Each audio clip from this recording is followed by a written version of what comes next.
as you know, President Biden, even, when he was a candidate before the election, he laid out his, strategy, his foreign policy, and the aim of getting back into the JCPOA. This is what he said. He said in September, "I will offer Tehran a credible path back to diplomacy.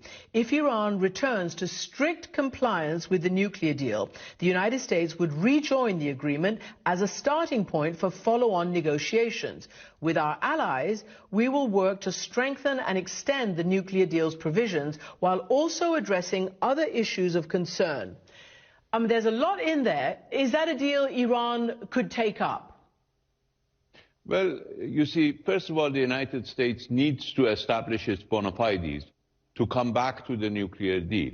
The United States is not in the nuclear deal, and it's not in the nuclear deal because of its own decision to withdraw without taking the routes that were available to it within the nuclear agreement. On the other hand, Iran used the mechanisms in the nuclear agreement in order to limit its cooperation. If you read paragraph 36, we acted in strict accordance with the nuclear agreement. Now, the United States needs to come back into compliance, and Iran will be ready immediately to respond. The timing is not the issue. The issue is whether the United States, whether the new administration wants to follow the old policies of the failed policies of the Trump administration or not. Now we can discuss the other issue that President Biden has brought up. The nuclear deal was negotiated based on what we could agree and what we could not agree. This is the deal that was made. The United States has to accept what we agreed upon. We decided not to agree upon certain things, not because we neglected them, but because the United States and its allies were not prepared to do what was necessary. Is the United States prepared to stop selling arms to our region? If it wants to talk about our defense, we spent a seventh of Saudi Arabia on defense, with 2.5 times its population. Is the United States prepared to reduce hundreds of billions of dollars of weapons that it's selling to our region? Is the United States prepared to stop massacre of children in Yemen in order, if it wants to talk about the situation in Yemen? The United States was not prepared to discuss these issues when we negotiated the nuclear deal.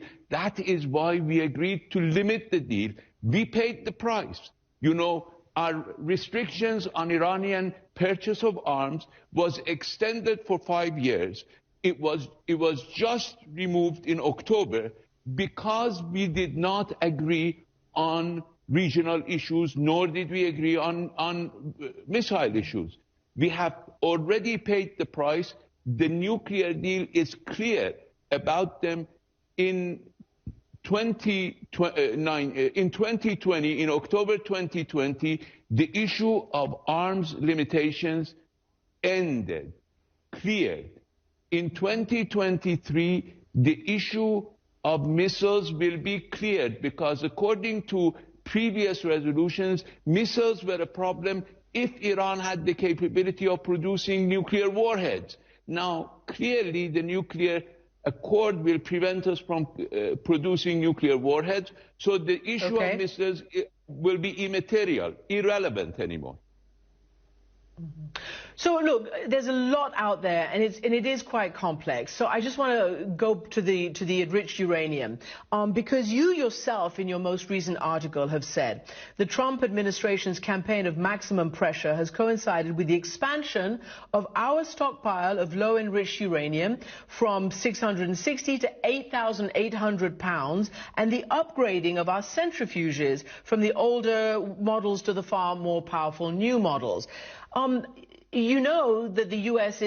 is concerned about that, and so are other allies. So I want to ask you specifically on that issue of what you've been doing, you say under the terms of the agreement since the U.S. pulled out, but I want you to respond to what the Secretary of State has said about this specific issue. So let's just play that.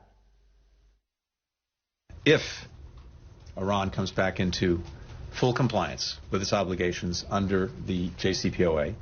The United States would do the same thing. But we are a long ways from that point.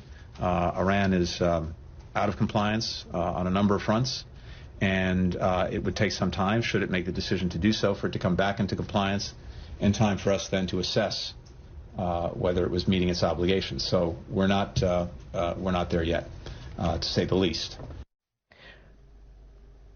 So, Mr. Foreign Minister, that is your counterpart in the United States now, and there are obviously two issues there. One is the window of opportunity to negotiate and get back into this. The other is who goes first. I mean, in America, you would call it a Mexican standoff. You know, both sides are glaring at each other, each side saying, you go first.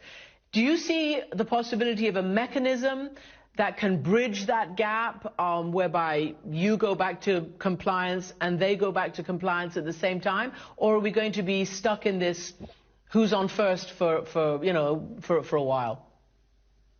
No, clearly there can be a mechanism to basically either synchronize it or coordinate what can be done. As you know, JCPOA has a mechanism built in to the deal, that is the Joint Commission. And the Joint Commission has a coordinator. The coordinator has two hats. It used to be Federico Mogherini, now it is Joseph Borrell. He has two hats. One hat is he's the High Representative of the European Union for Foreign Defense Policy. The other hat is the coordinator of the Joint Commission. He can put his hat as the coordinator of the joint position and sort of choreograph the actions that are needed to be taken by the United States and the actions that are needed to be taken by Iran. Clearly, actions that Iran takes have always been monitored and verified by the IAEA. And we have shown that we fulfill our promises. The side that has not been able to show that it fulfills its promises has been the United States. And as I said, the United States needs to prove its bona fides. We have already proven our bona fides. If we are away from the strict limitations of the nuclear agreement, it's because the United States tried to impose a full economic war on Iran. Now, it stops that, we will go back into full compliance. Some of those issues that you raised, the 8,000 pounds of enriched uranium, can go back to the previous amount in less than a day. In terms of what we did previous time, shipping them out and receiving yellow cake instead. Some may take a few days or weeks, but it won't take any longer that it would take the United States to implement executive orders that are necessary to put back Iran's oil, banking, transportation, and other areas that President Trump violated back into operation. Now, here's another issue, though, because your own parliament has passed a law that says later this month, they reserve the right to cease cooperating, Iran cease cooperating with the IAEA, otherwise known as the UN inspectors, and to ratchet up the enrichment of uranium. Now, those would be violating your side of the deal. Is that going to happen? And what are you going to do to make, to avoid that? Those will not be violating our side of the deal. That would be a part of reducing our commitments, because these are voluntary commitments that we made. It won't be kicking out IAEA inspectors. It would be reducing and limiting IAEA inspectors, because, as you know, today Iran has the strictest IAEA inspection mechanism anywhere in the world. Iran has been thoroughly investigated by the IAEA time and time over, and we will be limiting that. But there is a very easy way of addressing it, and that is for the United States to come back into compliance before that date. That date is an important day.